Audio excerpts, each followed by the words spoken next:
Technology ഒരുപാട് പുരോഗമിച്ചിട്ടുള്ള ഈ കാലത്ത് നമുക്ക് ആ പുരോഗതി ടെക്നോളജി നമ്മുടെ പഠനത്തിലും ഉപയോഗപ്പെടുത്താവുന്നതാണ്.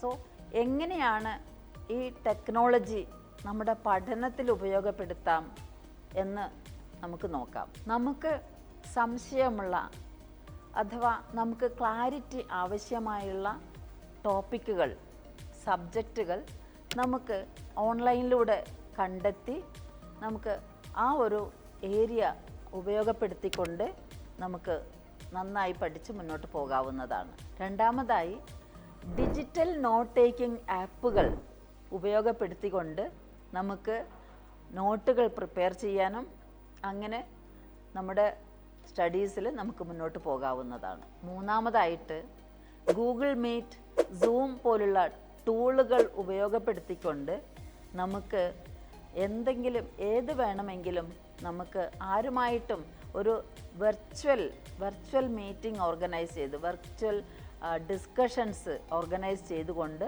നമ്മുടെ സ്റ്റഡീസിനെ നല്ല രീതിയിൽ നമുക്ക് മുന്നോട്ട് കൊണ്ടുപോകാവുന്നതാണ്.